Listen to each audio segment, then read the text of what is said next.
Nā tātou tapo i atu le tua. Pio tātou tāu. Nā tua le mātou te maa sisi se. Mātou atu aluma le nei tua. A mātou, a uni mātou tapo i lau fio. Fio mai aro ngāngpa i e tau tōru ina mātou. Nā ia mātou watu ale nei tapo inga le hawa mani ngā. Mātou tālo le lia. Fio mai aro ngāngpa ia. Tau tōru ina i mātou. Mātou vai mal mātou whata wā. Nā la tua e lau lawa vii. A mata i lau fio, whai un lau lawa vii. Ono lau lawa suafa Yesu o mātou tālo toi nei. Amen. Mo le whaitau ina la whiongpa ia le tua. Mo le maua taro tu se tau, mai tu se whengang fau. Filipi lona mta upu tolu. O te whaitau ina mai whai upu sumalua. He ia whangata mai whai upu sumal wha. Filipi lona mta upu tolu. O te whaitau ina mai whai upu sumalua. He ia whangata mai whai upu sumal wha. Tā whonga. Nisi nei o whiongpa ia al tātori. Le peise i ua o maua nei. O ua o ato toa ona lei nei. Ai au tau sisi at pēr pē mwhai ona o maua. O le mea na maua ai au e ke viso Yesu. Le au soe. O te le manatu o maua. A o le mea tasi o te whaia. O te whangalo ngalo i mea o tuana. Ai o te mo e puna o ai fo i mea o luna. O tau sisi atu i whai longa. Ia maua ai le tau, wala wina ai au, mai ngā e le atua i a ke viso Yesu. Whamanu ia te mai le atua ala tātou whai tau, whalongo i ana whiongpai. Ia te ia pēro navi, nei maso umai o i whawau. Amen. Te o tātou tālu. Le atua lo mātou māsi siese. Le tua oe on na fio le so e o lava le whawau. O mātou iailo malu le nei tau fiafi. E tui nātu le mātou tāpo inga i lau fio. O mātou tālo, mai aro ngāngpa i e tau tolu aina ai mātou. Nai ato to ai on mātou whātau ina lau lava whingau. Whātai le tua o mwai atu, marama. O man maro mai li mātou at nu. Se au ngā ruenga o whaio matiute. Mas fo whanau ia o ngā sa whenga iai nei atu. Mātou taitonu sa e pui mai matia pēro mātou ora. Ua unua lawa i mātou man pupo ngāi. Whātai le tua i lau tūspa ia mātou whaitawina. Hao ai pēro mātou ora i ala lau fio. Hao na mātou salvari ai. Mai se foi o ngang pa ia mātou soansi. Mātou tālu. Whātai e tua. Wā te leo tu lafo ina lava i mātou. Wā oe lava i muti vale lau alofa mo i mātou o lau whanau. O mātou whātai e tua. Nia foi tonu o mātou at nu. Lava i lau manu o malo. Pāli mia manan tāpingat. Ai mai se foi. Umol pāli mena. Wa o la to ia o fa foi ina mania o mātou nu mo nei mātai au. Maua pēr la to fa mal fa tau. I le file mu mai la o fio. Mātou fa tai le tua no le ola mal malos. No e lui mai pēr ia i mātou le aso mai aso. A mai se foi o lo mā a inga o e fa mā a inai mātou. Wa lava le mātou ola o nanga ia toi malo lava fingaru. Mātou whātai le tua, tama whanau o mātou lu. Rota apim sala wai at nuan mau. Ia o iai lo wanga nei mi o ropa. Ai mai se whai o matiuti a whengai mātou. Ia iai leanga nei manu i o rau fio iai mātou. Mātou tālo what ese le lie. Wani o mātou semani o mātou leo. I vāma oelo mātou tua. Mātou tālo i rau fio. Ia e rofa whamangalo i mātou. Whamangalo sa moa mātou tua. Whai o mātou e so mana fio. Mātou le whai a pēlo lawa whingalo. Au o mātou manu mālo pēa ia i mātou. Nea li o nei la rangi i mātou tua. Mātou tālo se ia rofa whapare mai lau fio. Le ia le toto Iesu Keriso le mātou. Ina ia mangaro ai mātou whanau sal Vaamailalo ia. Mātou te alo le ria. Ia e whamanuia ia Samoa manan painga maro. Maua pēlo fie mu, tausi ailo mātou no. I manuia mai au fia. Pātai e tua i mātou wholanga ni tau sanga. Mātou tatonu, wāni mala man popo ngā sa tai ai Samoa. Au mātou tatonu o manuia o mātou whorawa. Aha sa tai whorau au fia. Ia whātau tainga o mātou wholanga. Lea utoe nei o nai mātina. Tini tau nuu i mātou wha ungore nei tau sanga. Mātou talo i lau fia. Ia alo whangia fwoi. Tama whanau Samoa ro. Ape msala wai ni atu i mau. Ia o ati hei alo whamareanga nei o lau fia. Whamaria i lau au whai ngā ruenga. Ngā lulu e lau au marau tala lei. Tono nuu mawhia anga. Me ngata i Samoa nei o atu nui whaka. Ia o ati hei ni alo whamanman i o lau fia o ia i atou. Whamania i Pulega al TV. Ale kalisia. Wala tau ngā ruenga tā ua. Whasalawina leo lo whingalo. Ia whatala le ina i pēr mātou. Ia whingalo o elo mātou tua. Mātou tālo le rie. Teimo rā mātou tau tala i o whiongpai. Whao ngā ina lo mātou vai ma lo mātou whatawa. E hala mai ai whingalo lau whio ia mātou.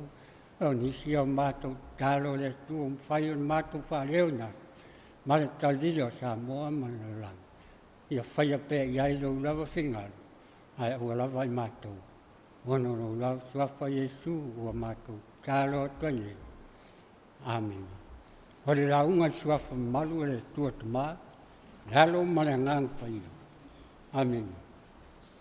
La mauan tua launga matusa tato whaitawina. Mai whengai fau. Filipi ilonam tau po tolu. Mua whiwhiria whai upo suma tolu. Whai mamatua, whawhonga o tua whaitawina. Au soi. O te re manatu o maua. A mea tasi o te whai. Whangalo ngalo I mea o tōna. O te mamo e puna o ai fōi. I mea o muna. O natu au tua launga tu sai man whasinonga. Al tu se lau le leo. Whangalo ngalo I mea o tōna. Ai si nau I mea o muna. O leo pua masa niai. Ea o a mai le tōna ai. E whātonu wholau wai lumna. O lona winga. Pei a tau loa le tōna. O ni mea se, o ni mea whale tōna. O le whaitawina ni lei ma ni mea mātango fia sa e whaia. Wā po le a lava le tele o mea lei e te whaia. A le temi lava te sea. Ua ngalo umana mea lei. Ai ua pito I luma ma sei ma leanga. O lona winga la. O natu au tū. Ua whaatonu mai tangata. Ina ia awane I toi man natu I mea se. Man mea leanga sa whai tuana. Ai ia whina watu. Ia tau siri atu mo whamania. Molo ta oto mai lumna. O lona winga lumna. O mea lei. O mea matango fie whamania. Whapenale anu moni o upora apostolo Paulo. Ire kare si Filipi. Pei ona iai. Upu a whai ma tatom tua. Ne au soi. O te re manatu o maua. A o mea tasi o te whaia. Whangalo ngalo I mea utuna. O te mo e puno wai. I mea o luna. O Paulo sa ingoa mo mua ia sau. O stangata sa silion whasa wā. I au ke siana. Pe wha pe foi o Paulo. O stangata sa te e ia o ongare I o Iesu Keriso. A o le tuana I o Paulo. O tangata whasio tangata. O tangata mataua ma le minao. Peitai. Na suia ina o teia le manu lama o le ri. I le ala I tamseko. O ina na suia ai saulo e whai Paulo. O suinga te tele na whaia e le tua. Nei a furitua ai I tuana. Ai wai whinau atu e whaalu alu luma tala lei. I ai Iesu Keriso. O le tuana I le na whai mai le apostol. Wai e whangalo ngalo. o le upu whangaronga. O lona winga, wale toi manatu iai, pe iai rei se mea sa tupu. Wafo i wale wha mo moelo ta oto mai lumna. O lo nau mu whinau atu iai. Al tusi le nei a Filipi. O le wha mawina ni tu sia mai a Paulo i tonu o le wha pui Roma. O lo ta uai fo i o le tusi wha tai ala apostolo. I lau ke siano i Filipi. Ono le mea lofa na watu tangata Filipi mo Paulo. Mai mua i tala i atu tala lei a Yesu Keriso. A upu e pei ona iai whaitau. O upu a papuai, ma upu whamalo si au, ale apostolo inu esi. Ina ia tu maule oli, leo la tau tali tonga i le ligi o Yesu Keriso. Ua ua iloa e Paulo, ua amata ona iai tala inga se, tangata ua la tau wha se tala inga Paulo, i le rito e tu o Yesu Keriso. O lea la ua la whamalosi mai ai le apostolo. Ina ia aua nei tō sinango fie, nisi lava mautala inga. Lea la ua whao ngā i Paulo, le ngana wha afreti, po tangata tā moa i tu unga mau. A alu si taufutulinga, e la ngona al vai, e fia inu, e le lava al mana. O mea ia e ona wha vai el tangata moa, ma le tau nuu wai i tini. Al tangata tau sineo, na pau lava lea o lona, ia wa ai atu i tini, tau nuu atu i ai. I manatu lau pau, e wha pefo i soifua uofo atu, ma ua i talia le tala lei a Yesu Keriso. O Yesu Keriso, o le wha i longa le tini, tau nuu atu i ai lau Fatu tua ma lau Kerisiano. Uafo i o lau wha talitani mai mal pale, e wha pale ina ai tangata lue mal wha mau. O tau tulinga la au Kerisiano, e iai whaingata, o pupo ngā mwhawhita au le tupu. O soifua o foina mo Yesu, e leo si tala lei e maua masfile mo. O si tala lei e vai, le ai, o le tala lei e tau ona ui whaingata pupo ngā. Ua o lon tau unga e manuia. O tala lei fo i on to te pai tua tangata. Iona vai, ma mea se sa whai. Heu ina tato singa tuai, i mea leanga. Mare matanga sa hola.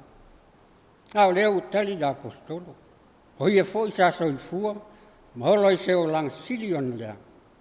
Te tai, ina ua maua o ia Yesu. Ua matua ino i mea leanga. Ai ua ia whaasanga atu e au ona mal whamao. E whai al fingalo le tua. Sa moa e malau whaafonga Tapuaiga. Mai mota malau. Whapea foi mai moa whaafonga mai ale karesia. Samoa nei matinu e mau. O lea foi se au whamasi au mai o tala lei mo tato uma. Lea o mai mea sa tupu anafi male tuanai. Yo o tauso i fua ma sa matuora.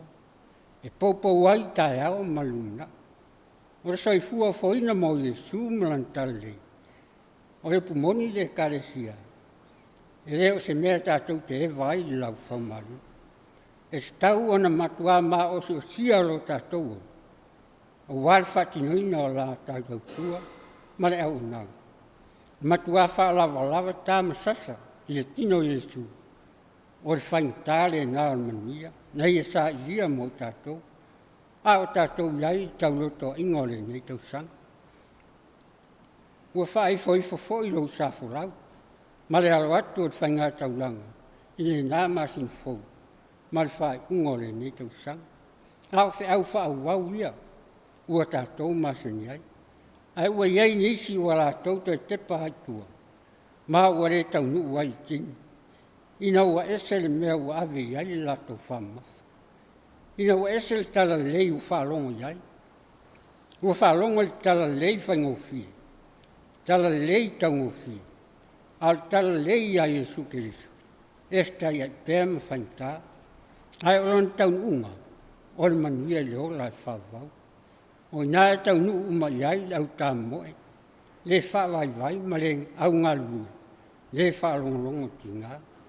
O le manuia le nā lo whinau atu iai au Fatu tua. O lo ta oto mai luna. O Iesu Keriso o le alo o le tua soifua. Ron soifua o ofo ato toa mai. O le taulang sili ma le ato toa. Ron maliu molan toi tu man malo mai roti mal tu mau. O tatou mau ale pale o le olo. E a fai, tatou te whaatua tu atu i a te. Ona Iesu. Amen. Nā tatou pese o sau.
Tatou pai utan.